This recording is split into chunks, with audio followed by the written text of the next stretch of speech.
The Sterling estate sits on a sprawling, unforgiving stretch of the Connecticut coastline, surrounded by wrought iron gates that look less like a welcome and more like a warning. They call it Highcliffe. I've simply called it work for the better part of 42 years. When you spend 4 decades keeping another family's secrets, polishing their silver and arranging their white hydrangeas, you learn that houses have a pulse. You learn to read the silence in the hallways. You learn that the grander the staircase, the longer the shadows it casts. I am Martha, the head housekeeper of Highcliffe, and long before the events that shattered this family's legacy, I was the woman who saw everything and said nothing. It was the job, until it wasn't. If you had asked me what kind of woman could survive marrying into the Sterling family, I would have pictured someone forged in the same cold, old money furnace as Vivian Sterling, the matriarch of the house. I would have expected a woman with a pedigree, someone who knew how to wield a teacup like a weapon and a smile like a shield. Instead, Caleb brought home Harper. I remember the afternoon they arrived to announce their engagement. It was late October, the kind of crisp, brilliant New England day that makes the world look sharp and unforgiving. Caleb, the only son and sole heir to the Sterling real estate empire, looked lighter than I had seen him in years. For his entire life, Caleb had worn the weight of his mother's expectations like a tailored suit that was 2 sizes too small. He was a good man, kind, thoughtful, perhaps too eager to please a mother who could never truly be pleased. But he had always carried a quiet, persistent exhaustion. With Harper, that exhaustion was gone. Harper was 28 years old, with flyaway brown hair she didn't bother to constantly tame, a face free of the heavy, sculpted makeup favored by Vivian's circle, and a laugh that actually reached her eyes. She wasn't a socialite. She was an archivist and a restorer of antique documents for a historical society in Boston. She spent her days in climate-controlled basements, coaxing life back into crumbling paper, deciphering faded ink, and preserving the forgotten words of dead generations. She had the calloused fingertips of a woman who worked with her hands, and the deep, steady patience of someone who understood that some things take time to reveal their true nature. Standing in the grand foyer of Highcliffe, surrounded by centuries-old portraits and imported Italian marble, Harper looked entirely out of place. And yet, she stood completely unbothered by it. She didn't shrink away from the grandeur, nor did she try to puff herself up to match it. Vivian Sterling descended the main staircase that afternoon like a queen inspecting a newly conquered, albeit disappointing, territory. Vivian was a formidable woman. She was a descendant of minor northern Italian nobility, a fact she never let anyone forget. Her maiden name carried weight in certain dusty elite circles of Europe, and she wore her heritage like an invisible crown. At 65, she was impeccably maintained, her posture rigid, her voice a practiced, cultured purr that could freeze water. "So," Vivian said, reaching the bottom of the stairs and extending a single manicured hand toward Harper, "this is the girl who works with old paper." It wasn't a question, it was a categorization, an immediate, deliberate placement of Harper onto the lowest possible shelf in Vivian's mental hierarchy. Harper took the hand gently, offering a warm, genuine smile. "It's wonderful to finally meet you, Mrs. Sterling. Caleb has told me so much about the estate. The architecture is breathtaking. It is limestone and marble, imported from Verona by my great-grandfather," Vivian replied smoothly, withdrawing her hand. "It requires a certain pedigree to appreciate fully, but I'm sure your little library is very nice too." I stood by the archway, holding a tray of sparkling water, and felt that familiar, heavy dread settle in my chest. I had seen Vivian dismantle people before. She never shouted. She never threw things. She used 1,000 tiny, paper-thin cuts of condescension, delivered with a polite smile, until the victim bled out socially and emotionally. Over the next few months, as the wedding preparations began, the psychological warfare became a daily routine. Harper moved into the estate's guest wing with Caleb for the summer, a trial period Vivian insisted upon to ensure the girl understood what managing an estate entailed. In reality, it was a siege. Vivian and her inner circle, her younger sister Aunt, and a revolving door of wealthy, arrogant cousins, operated like a pack of well-dressed wolves. They never outright insulted Harper in plain English. That would be uncouth. Instead, they weaponized their heritage. Vivian's family spoke a highly specific, archaic dialect of Italian among themselves. It wasn't the conversational Italian you hear on the streets of Rome or Milan. It was an older, formal dialect, rooted in the aristocratic courts of Florence and Venice. It was a language of exclusion, a velvet rope they strung up whenever they wanted to discuss something, or someone, they deemed beneath them. The first time I witnessed it, we were in the formal dining room. The table was set for 8, crystal gleaming under the chandelier. Harper was wearing a simple, elegant navy dress. Vivian's sister, Clara, leaned across the table and looked directly at Harper's dress. Clara smiled sweetly at Harper, then turned to Vivian and spoke in rapid, fluid Italian. Sembra una cameriera nei suoi giorni di riposo. Dove l'ha trovata per strada? She looks like a maid on her day off. Where did he find her? On the street. Vivienne chuckled softly, dabbing her mouth with a linen napkin. Un cane randagio che pensa di essere un levriero, she replied in the same language. A stray dog who thinks she's a greyhound. They both smiled warmly at Harper. We were just admiring your practicality, dear, Vivian translated, lying effortlessly. It's so refreshing to see someone who doesn't feel the need to dress for dinner.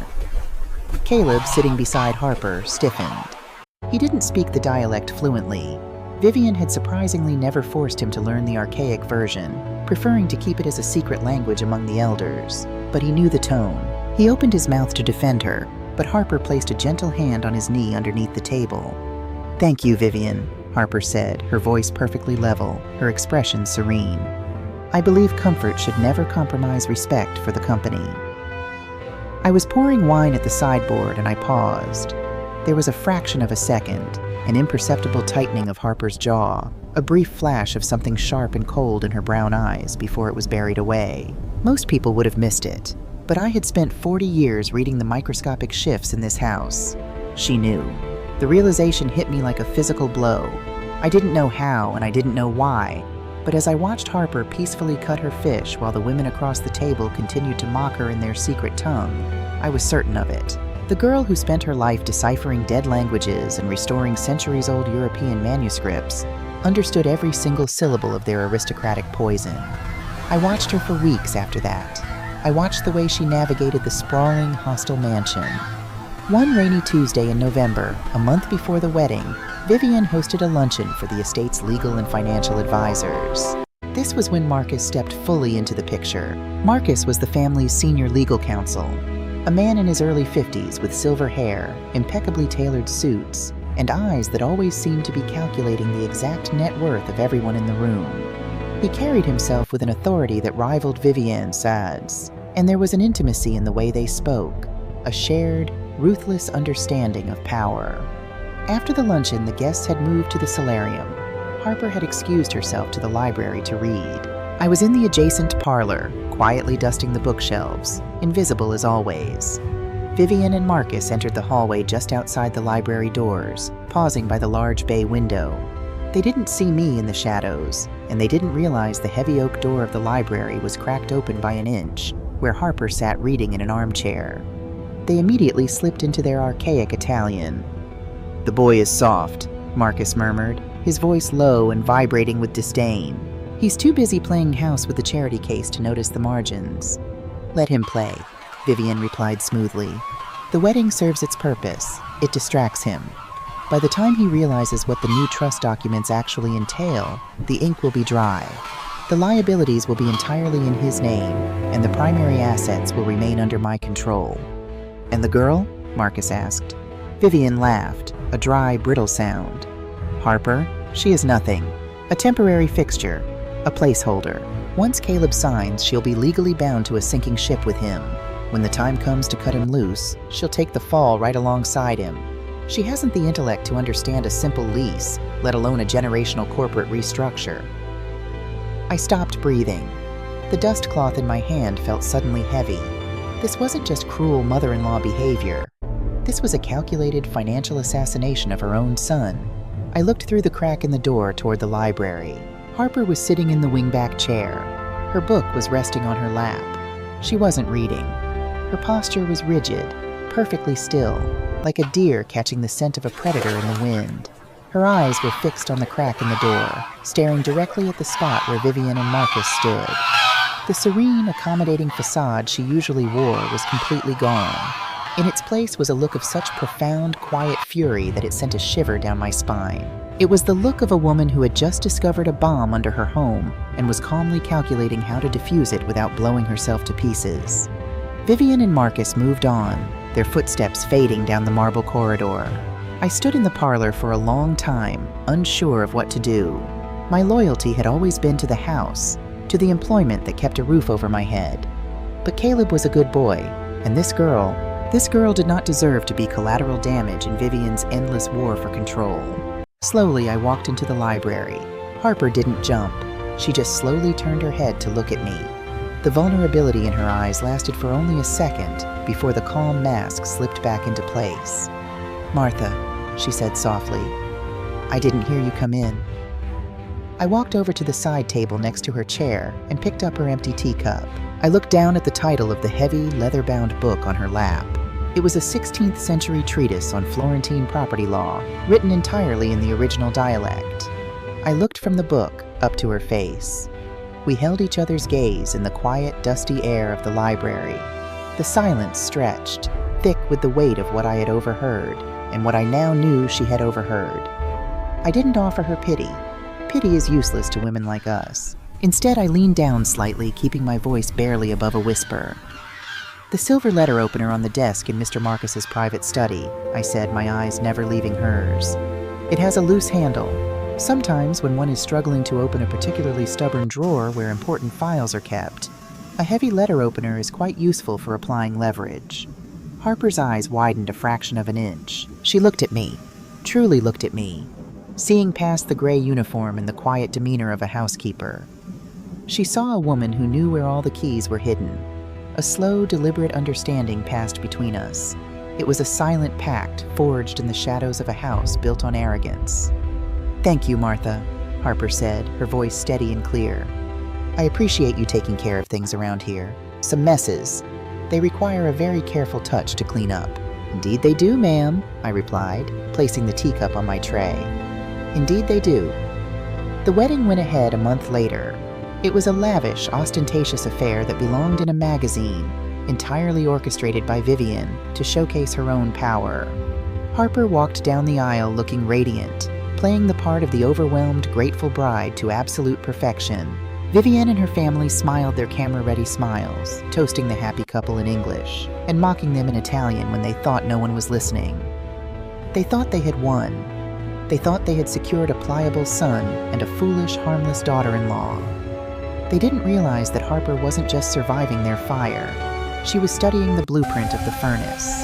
And with me quietly leaving the doors unlocked in the dead of night, the archivist was about to start digging into the Sterling family's darkest vaults. The real war hadn't even begun.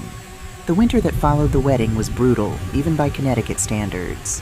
Ice encased the wrought iron gates of Highcliffe, and the wind howling off the Atlantic sounded like a wounded animal throwing itself against the limestone walls. Inside the estate, the temperature was just as unforgiving. To the outside world, Caleb and Harper Sterling were the picture of modern aristocratic bliss. They attended the holiday galas, smiled for the society pages, and played their parts perfectly. But from my vantage point, polishing the silver in the dining room, sweeping the ashes from the massive hearths, I watched the invisible noose tightening around Caleb's neck. Vivian had stepped up her campaign. It was no longer just about alienating Harper. It was about isolating Caleb entirely. The Sterling real estate empire was vast, but it was aging, bleeding money in commercial sectors while sitting on a mountain of hidden liabilities. Vivian and Marcus, the silver-haired viper of a family lawyer, were moving pieces on a chessboard Caleb couldn't even see. They began flooding him with work. Caleb would return to the estate long after dark, his eyes rimmed with exhaustion, his shoulders bowed under the weight of endless meetings and crises that Marcus seemed to artificially manufacture. And through it all, Vivian played the deeply concerned, hovering matriarch. She would intercept him in the foyer, pressing a glass of scotch into his hand, murmuring in that soft, venomous tone about how much the family relied on him, how his father would be so proud, how Marcus was working tirelessly to streamline the family trusts to secure Caleb's future. It was textbook psychological manipulation. Break the boy down physically, overwhelm him mentally, and then offer him a seemingly simple solution wrapped in maternal devotion. Harper saw it all. She played the role Vivian had assigned her, the quiet, unassuming, slightly overwhelmed bride, with an Oscar-worthy dedication. She spent her days in the library or venturing into the city for her archival work, always returning with a warm smile and a soft demeanor. But at night, when the grand house finally slept, Harper became a ghost. It started a week after our silent agreement in the library. I was completing my final rounds at 2 a.m, checking the locks on the terrace doors, when I saw a sliver of light beneath the door of Marcus's private study on the ground floor. I paused, my hand resting on the heavy brass knob of the adjacent parlor door. I didn't knock. I simply stood guard in the dark hallway, a silent sentry in a gray uniform. Inside, Harper was working. She had found the silver letter opener with the loose handle, just as I'd mentioned. She had bypassed the archaic lock on the lower drawer of Marcus's mahogany desk, a lock designed to keep out nosy maids, not an archivist who routinely handled 16th century puzzle boxes. Over the next 3 weeks, I covered for her. I altered my cleaning schedule to ensure Marcus's study was empty when she needed it. I left the side door to the archives unlocked. I even started bringing her black coffee in the dead of night, leaving it silently on the edge of the desk while she photographed hundreds of pages of legal documents, trusts, and corporate restructurings with a small digital camera. One night, she looked up as I set the cup down. Her face was pale in the glow of the small desk lamp, her eyes burning with a fierce, quiet intensity. "It's worse than I thought, Martha," she whispered, her voice rough with fatigue. She gestured to a stack of thick, vellum-bound folios. "Marcus isn't just a lawyer. He's the architect of a slaughter." I remained standing, hands clasped in front of my apron. "What are they making the boy sign, ma'am?" Harper ran a hand through her hair, pointing to the margins of the documents. "Vivian has spent the last decade making catastrophic investments. Shell companies, toxic commercial real estate, massive unpaid tax liabilities offshore. She and Marcus have bundled all that poison into a new corporate entity. The papers they're pushing Caleb to sign, the restructuring, it transfers ownership of that entirely toxic entity directly to him. The moment he signs, he assumes personal liability for hundreds of millions in debt and potential criminal fraud." A cold dread pooled in my stomach. And Vivian? Her personal assets and the core profitable holdings of the Sterling Empire are being walled off in a blind trust she controls, Harper explained, her voice dropping to a terrifyingly calm register. "When the Shell company inevitably collapses, the creditors and the federal government will go after the sole owner on paper. Caleb, he'll lose everything. He could go to federal prison, and Vivian will walk away clean, mourning her tragic, incompetent son."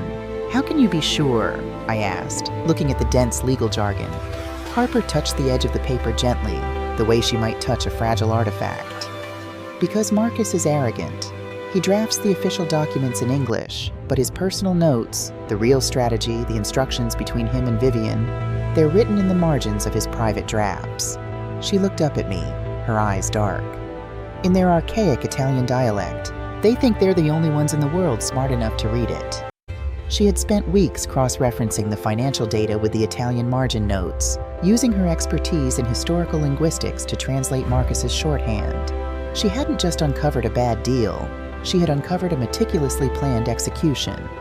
"What do we do?" I asked, realizing I had crossed the line from housekeeper to accomplice, and not caring one bit. "We let them set the table," Harper said, gathering her things. "And then we burn the dining room to the ground." The trap was sprung on a Thursday in late January. Vivian announced she was hosting an intimate dinner party to celebrate the successful conclusion of Caleb's transition into his new role as head of the family trusts. The guest list was small but suffocatingly powerful. Vivian, Marcus, Vivian's sister Clara, 2 senior partners from Marcus's law firm, and of course, Caleb and Harper. The atmosphere in the house that day was thick and heavy, like the air right before a thunderstorm. Vivian was in high spirits, directing the kitchen staff with the crisp, efficient energy of a general preparing for a victory parade. She ordered a menu that felt intentionally oppressive.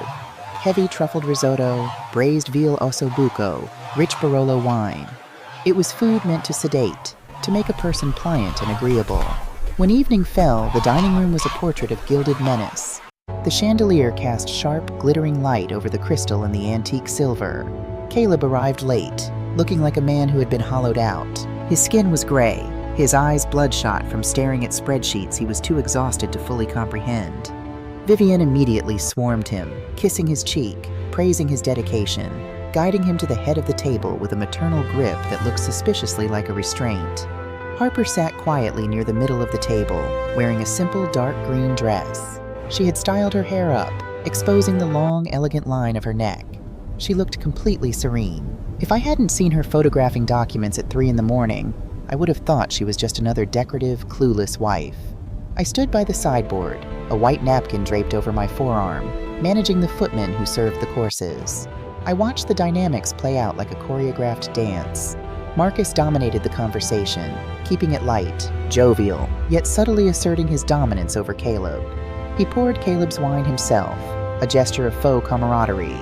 Vivian and Clara periodically exchanged glances, slipping into their Italian dialect to make swift, brutal assessments of the room. During the risotto course, Clara looked at Caleb, who was massaging his temples, barely touching his food. Clara smiled and said in her fluid, aristocratic Italian, "Guardalo, è così stanco che firmerebbe la sua stessa condanna a morte se gli dicessi che lo farà dormire." Look at him. He is so tired he would sign his own death warrant if you told him it would let him sleep. Vivian took a delicate sip of her wine.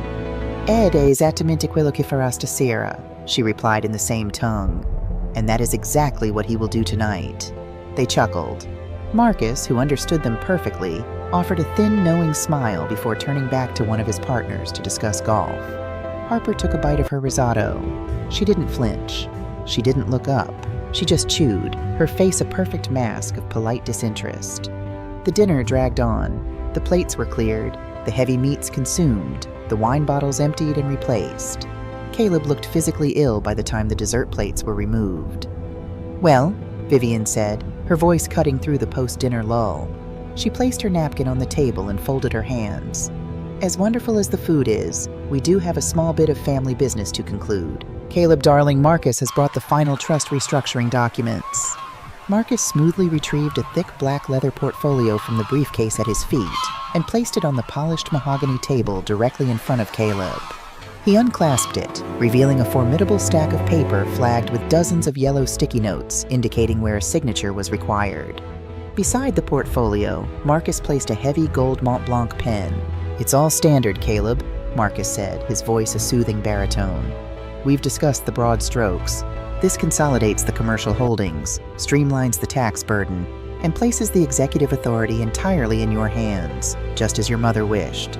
I know you're exhausted, so I've marked the signature lines to save us from reading through 300 pages of boilerplate legalese." Caleb stared at the thick stack of paper. He rubbed his eyes. "Marcus, I haven't had time to have my own guy review the final draft. The commercial debt load on that new subsidiary—" "Caleb, please," Vivian interrupted, her tone suddenly sharp, carrying a mother's manufactured disappointment. "Do you think I would let Marcus put anything in front of you that wasn't to your absolute benefit? We have been working on this for months to protect you, to protect our family's legacy. Stalling now just invites the IRS to look closer at the old holding companies. Don't be ungrateful." It was the perfect strike. It targeted his exhaustion, his loyalty, and his deep-seated fear of failing the family name. Caleb exhaled a long, defeated breath. He reached out and picked up the gold pen. He pulled the first document toward him, moving the pen toward the bottom right corner of the page. Clara leaned toward Vivian. "Finalmente," Clara whispered in Italian. "Il capio è stretto." "Finally, the noose is tight." Vivian smirked. "Povero sciocco," she murmured. "Poor fool." Caleb's pen touched the paper. Before a single drop of ink could bleed into the page, a hand shot across the table and clamped down over Caleb's wrist. The movement was so fast, so entirely unexpected, that the entire room froze. It was Harper. She wasn't smiling anymore. The serene, accommodating facade had vanished completely, shattered like cheap glass. In its place was a woman forged in absolute, terrifying resolve. She held Caleb's wrist in a vice grip, physically stopping the pen from moving. "Harper?" Caleb asked, startled, looking at his wife as if he had never seen her before. "Do not sign that," Harper said. Her voice wasn't loud. It didn't need to be. It cut through the heavy air of the dining room like a scalpel. Marcus bristled, instantly shifting into a defensive, patronizing posture. "Harper, dear, this is complex legal and financial business. It's not something you need to concern yourself with. Why don't you let Caleb—" Harper ignored Marcus entirely. She didn't even look at him. She turned her head slowly, her dark eyes locking directly onto Vivian's face at the head of the table. When Harper spoke next, the words did not come out in English. They came out in perfect, flawless, aristocratic Italian. The exact same archaic regional dialect Vivian and her family had used to mock her for the past 8 months. Her pronunciation was immaculate, carrying the haughty, rolling cadence of the northern nobility. "Povero sciocco, hai detto, Vivienne?" Harper's voice rang out, cold and clear as a winter bell. "Poor fool, you said, Vivian." The blood instantly drained from Vivian's face. She sat back in her heavy dining chair as if she had been physically struck. Her mouth opened slightly, but no sound came out. Clara gasped aloud, dropping her linen napkin onto the floor. Marcus froze, his hand halfway to the portfolio, his eyes widening in sudden absolute panic. Harper didn't stop. She kept her grip on Caleb's wrist, but her eyes bored into her mother-in-law, her Italian flowing with devastating fluency. "Pensavi che fossi sorda o semplicemente stupida?" she continued, the words sharp and venomous. "Did you think I was deaf or simply stupid? Hai passato mesi a insultarmi in faccia, pensando che la tua lingua morta fosse uno scudo. Ma non è uno scudo, Vivienne, è una confessione. You spent months insulting me to my face, thinking your dead language was a shield. But it's not a shield, Vivienne. It's a confession." Caleb looked wildly between his wife and his mother. "Harper, what? What are you saying? You speak Italian?" Harper finally released his wrist. She stood up slowly from her chair, her posture impeccably straight.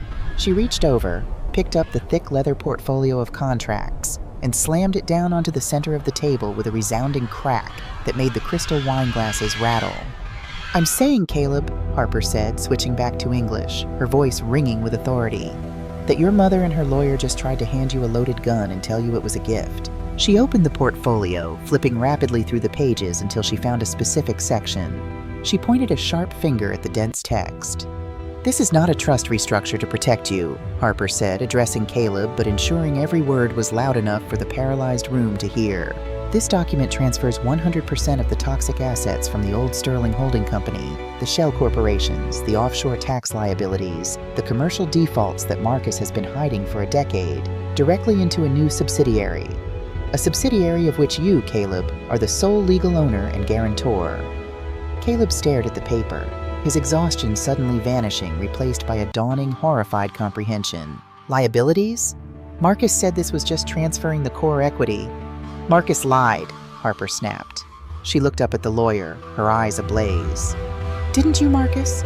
You drafted the core equity to remain in a blind trust controlled entirely by Vivian. Caleb gets the debt. Caleb gets the tax fraud charges when the feds finally audit the accounts.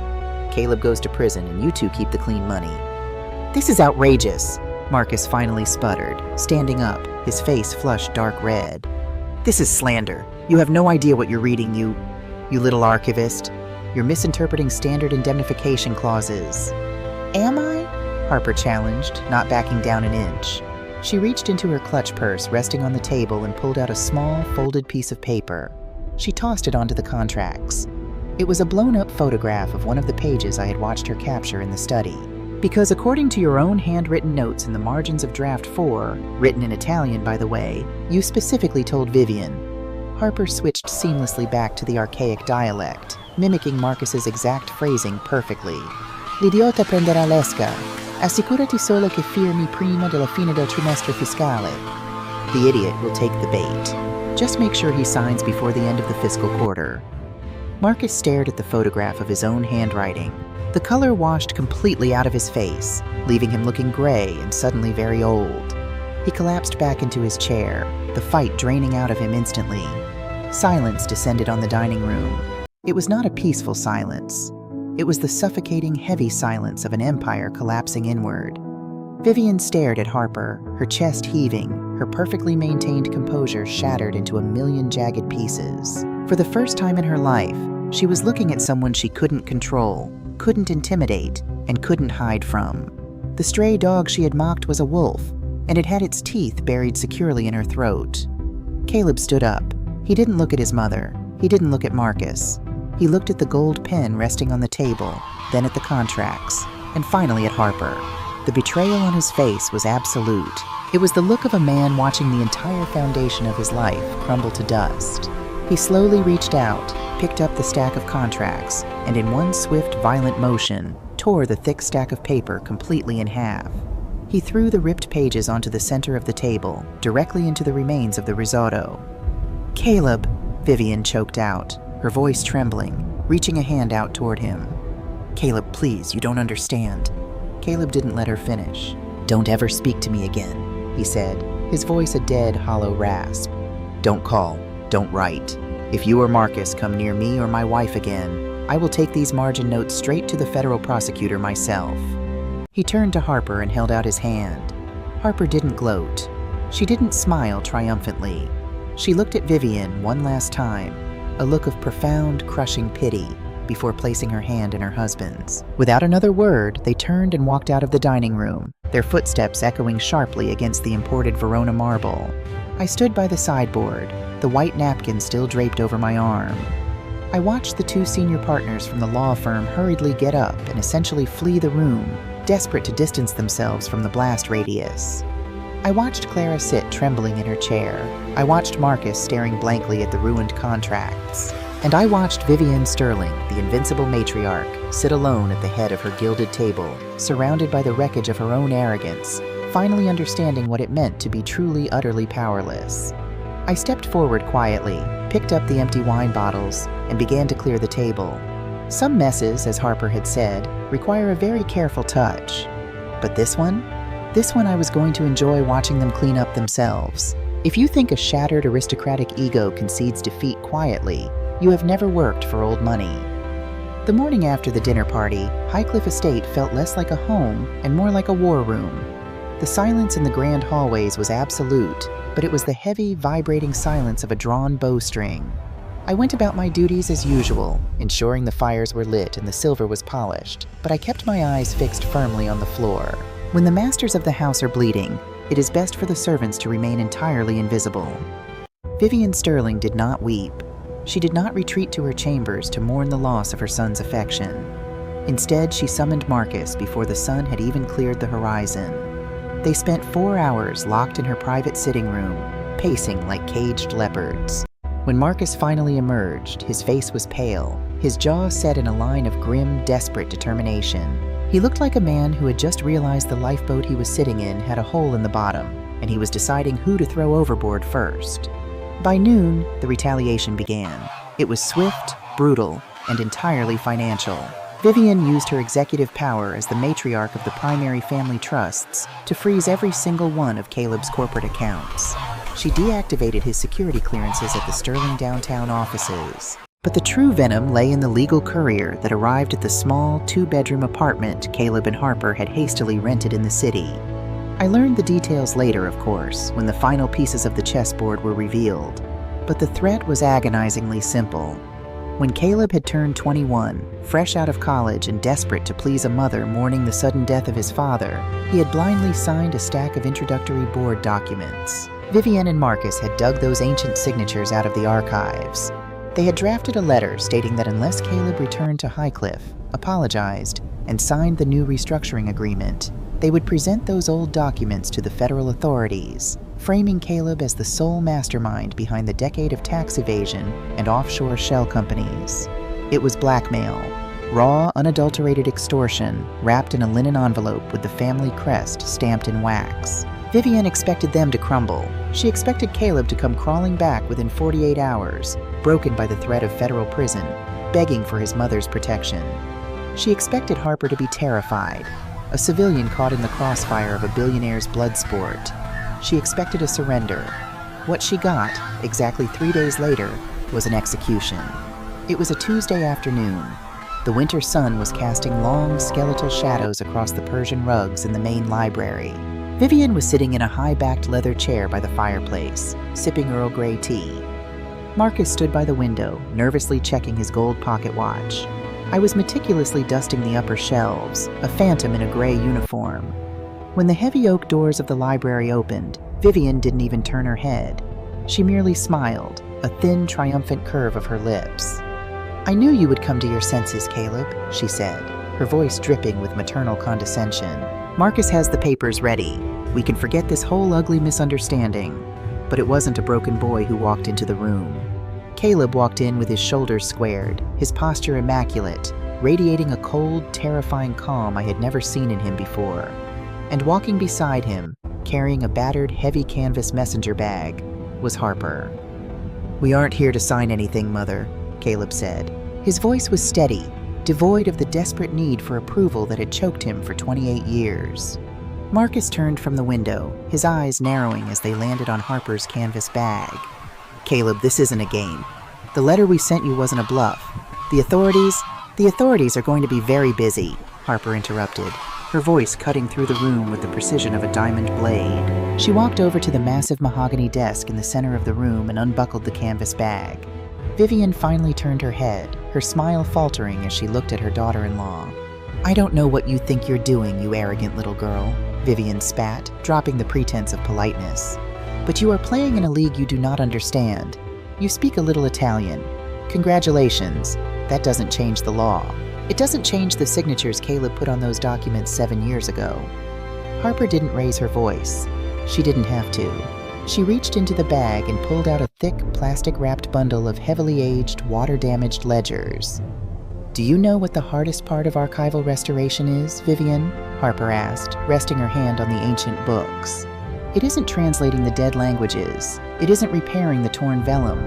The hardest part is provenance, proving exactly where a document came from and who touched it last." She pulled out a second stack of papers. These weren't old ledgers. They were crisp, modern photocopies. 2 years ago, Harper continued, her eyes locking onto Marcus, the Sterling Corporation made a very generous, tax-deductible donation of historical family business records to the Boston Historical Archives. A write-off. You thought you were clearing out the basement of the downtown office. Just boxes of useless paper from the 80s and 90s. Marcus swallowed hard. The color began to drain from his face once again. "My department handled the intake," Harper said, her tone conversational, yet utterly lethal. "And while I was restoring the ledgers from 1998, I found something fascinating. I found the original incorporation documents for the offshore shell companies, the ones you just threatened to blame on Caleb." Vivian gripped the armrests of her chair. Those are corporate records. They prove nothing about who initiated them." "Oh, but they do," Harper smiled, a cold, empty thing. "Because Marcus is a creature of habit. He didn't just write his little Italian notes in the margins of Caleb's current contracts. He's been doing it for decades."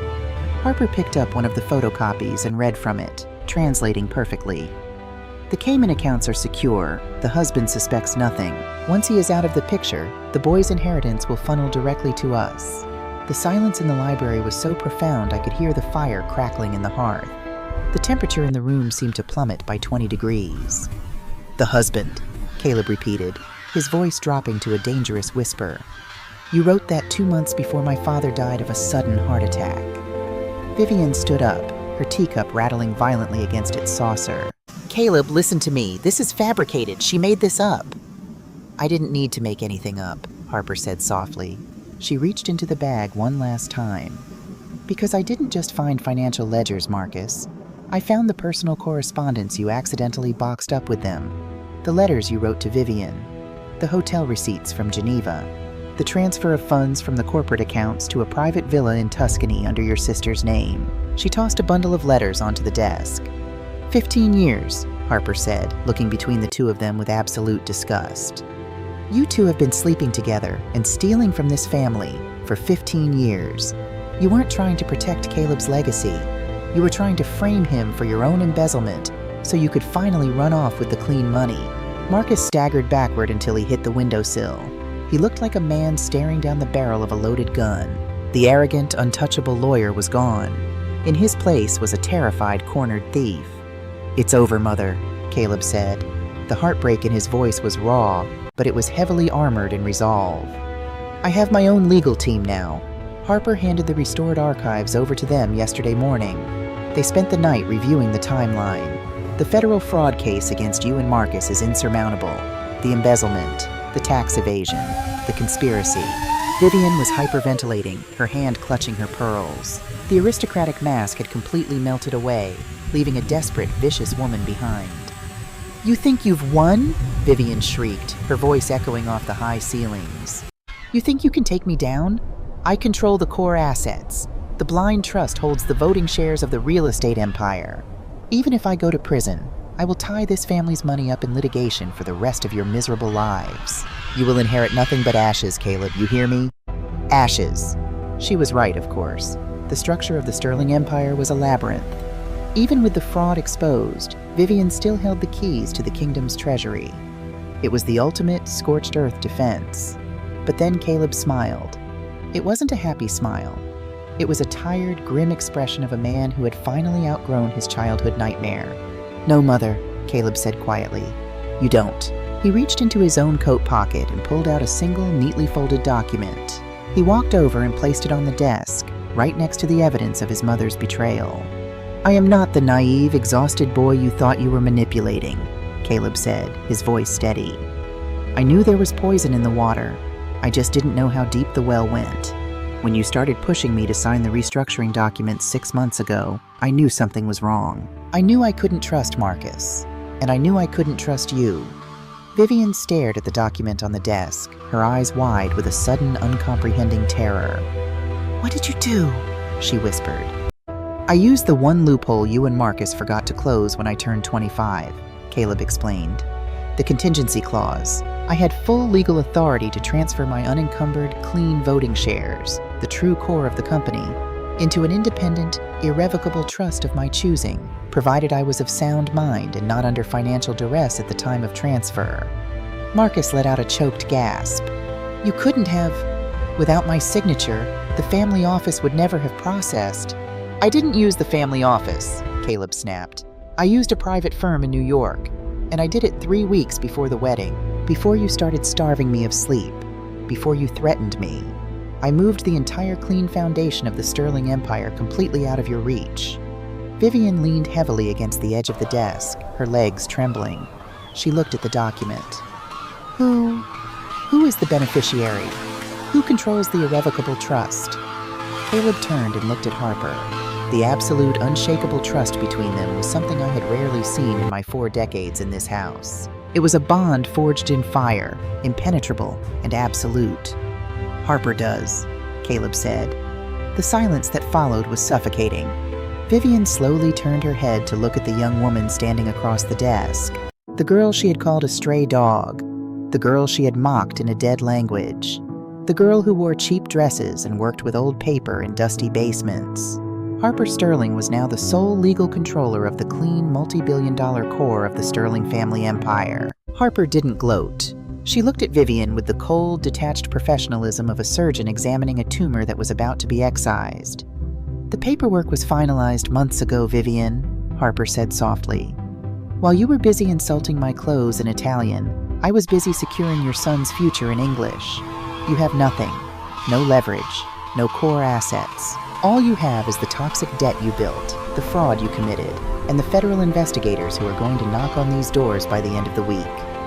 Vivian let out a sound that I can only describe as the dying breath of a dynasty. Her knees buckled. She sank into the heavy leather chair, burying her face in her hands, her immaculate composure reduced to violent, silent sobs. Marcus didn't cry. He looked at the door, then at Caleb, his eyes darting frantically as his survival instincts kicked in. Caleb, listen, Marcus stammered, holding his hands up. I was following her orders. She manipulated me. If I cooperate with your lawyers, if I turn state's evidence against her, the sheer cowardice of the man was breathtaking.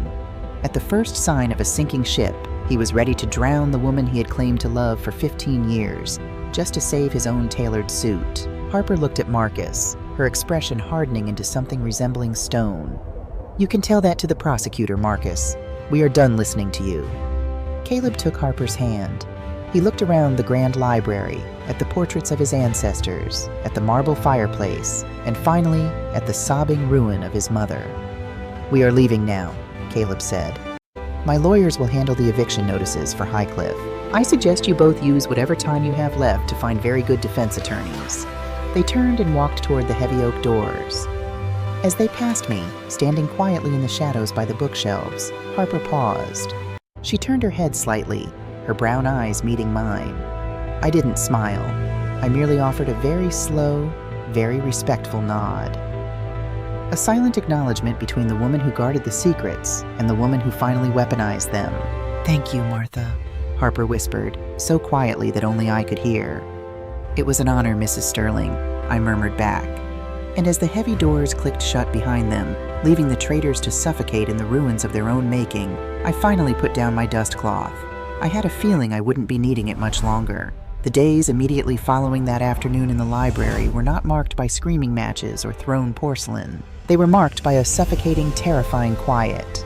It was the sound of a massive ancient ship taking on water, the hull groaning under the pressure just before it slips beneath the surface forever. I stayed, of course, not out of loyalty to Vivian, but because a good housekeeper never leaves a mess half swept. I wanted to watch the dust settle. Marcus, true to his cowardly nature, vanished from Highcliffe within the hour. He didn't even pack his imported cigars from the humidor in his private study. He drove his Mercedes back to the city, no doubt spending the entire commute desperately dialing the personal numbers of federal prosecutors, begging for a plea deal before Vivian could throw him under the bus first. There is no loyalty among thieves, especially when the thieves are wearing bespoke suits and facing a decade in a federal penitentiary. Vivian, however, remained in the house. For the first 3 days, she operated under the delusion of her own invincibility. She paced the marble hallways, her phone glued to her ear, barking orders at junior partners in Marcus's firm, demanding they find a loophole, a contingency, a way to freeze the irrevocable trust Caleb and Harper had established. But the junior partners stopped returning her calls. The bank managers at her offshore accounts suddenly became unreachable.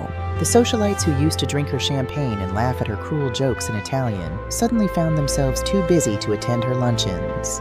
The velvet rope of high society, which Vivian had used to keep the world out, had suddenly been pulled tight around her own neck. Then came the morning the black SUVs arrived. It was a cold, overcast Tuesday, almost exactly a week after Caleb and Harper had walked out. I was polishing the brass handles on the front doors when the caravan of vehicles crunched up the long gravel driveway. There were no sirens, no flashing lights, just the quiet, relentless efficiency of the federal government coming to collect its due. I opened the door before they even had to knock. 4 agents in dark windbreakers with the letters IRS and FBI stamped across the back stepped into the grand foyer. They did not wipe their feet. They did not look intimidated by the imported limestone or the centuries-old portraits. To them, Highcliffe wasn't a castle. It was a crime scene. Vivian descended the main staircase. For the first time in 42 years, she looked her age.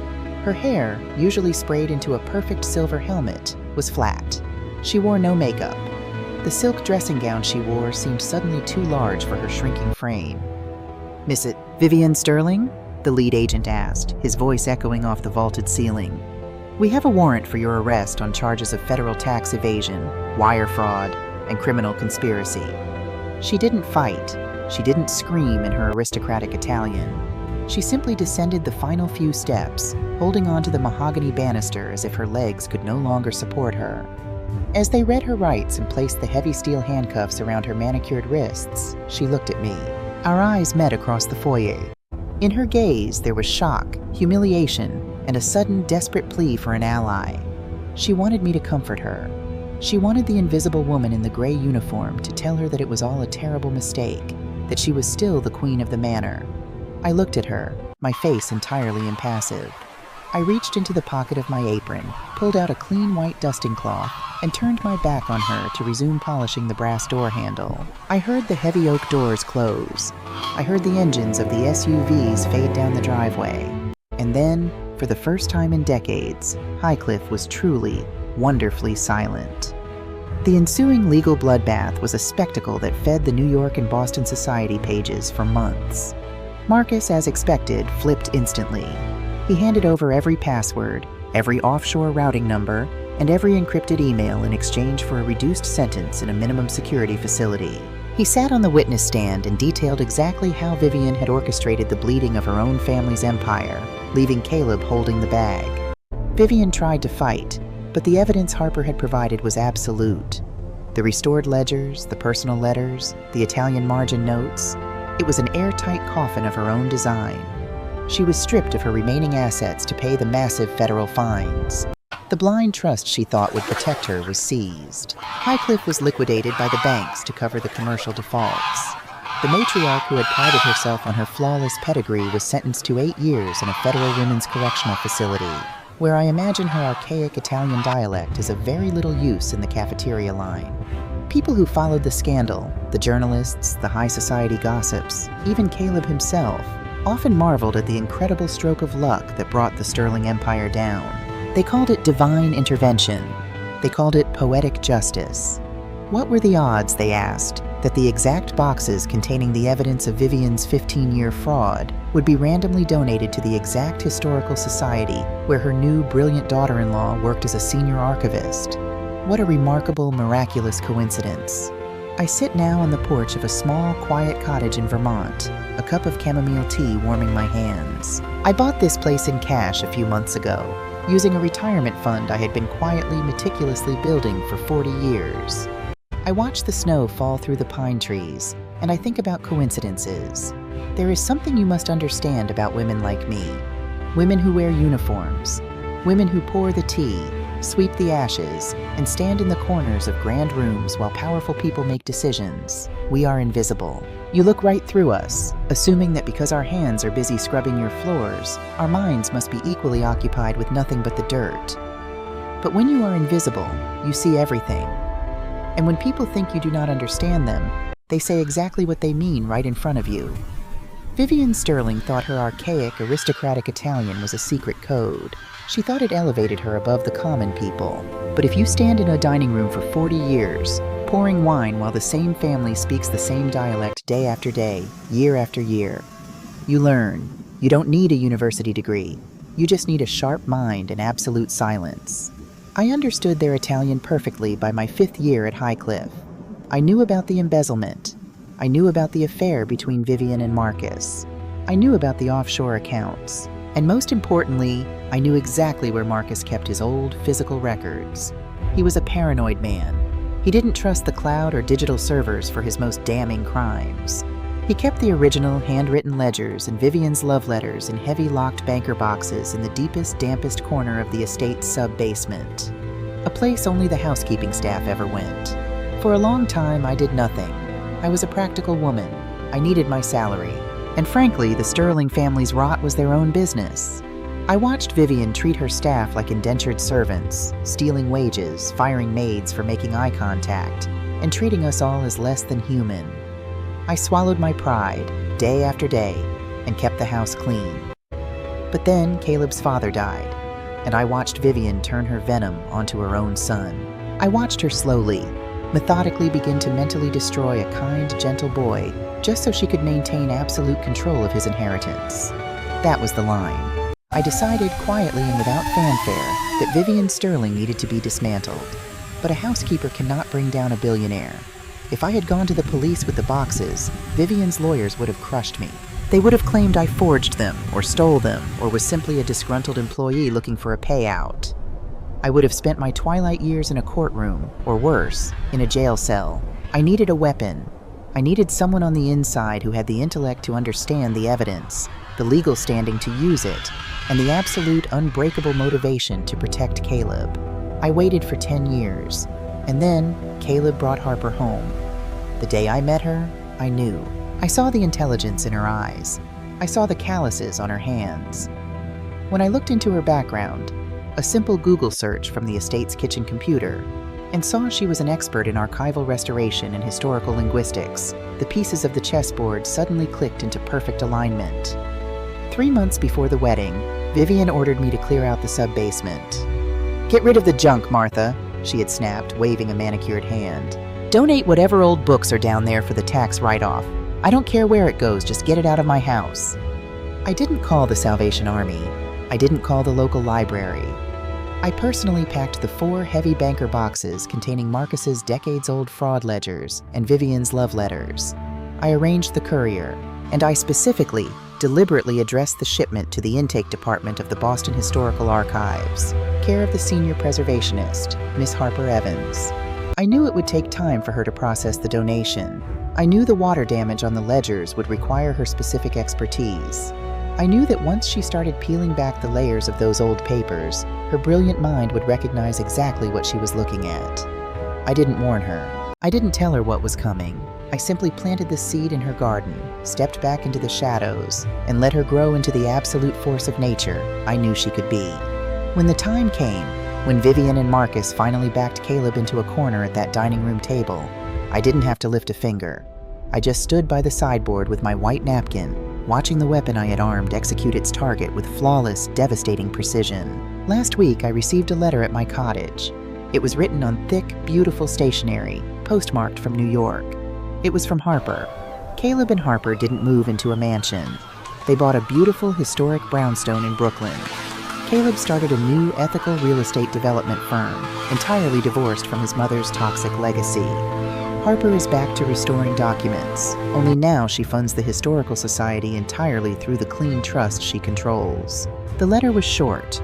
It didn't mention the trial. It didn't mention Vivian. It simply asked how the winters were in Vermont and enclosed a photograph of Caleb, looking healthy, rested, and genuinely happy, standing in a sunlit kitchen with a golden retriever. At the very bottom of the page, beneath her signature, there was a brief postscript. It was written in flawless, flowing Italian. I fondi dei vecchi scatoloni erano insolitamente puliti, Martha, quasi come se qualcuno li avesse spolverati prima di spedirli. The bottoms of the old boxes were unusually clean, Martha, almost as if someone had dusted them before shipping them. I smiled, tracing the ink with my thumb. She knew. She had always known. The archivist who missed nothing had eventually realized that the evidence didn't walk into her office by itself. She knew exactly who had given her the matches to burn the Sterling Empire to the ground. I folded the letter and placed it on my mantelpiece next to a small silver letter opener with a slightly loose handle. If you are a woman of a certain age, reading this or listening to this, and you have spent your life feeling unseen, if you have been talked over at dinner tables, dismissed in boardrooms, or treated as part of the furniture in your own family, I want you to remember Martha the housekeeper. They will mistake your silence for ignorance. They will mistake your patience for weakness. Let them. Let them build their arrogant little kingdoms and speak their secret languages, thinking you are too small to understand the world they rule. Do not waste your breath trying to convince them of your worth. Conserve your energy. Keep your eyes open. Learn the layout of their house. Find where they bury their secrets. And when the perfect moment arrives, whether it takes 4 weeks or 40 years, you will not need to raise your voice to bring their walls crashing down. You just have to know exactly which thread to pull. The snow is falling harder now, blanketing the Vermont woods in a pure, unbroken white. It is quiet here. It is peaceful. And best of all, the only messes I have to clean up now are entirely my own.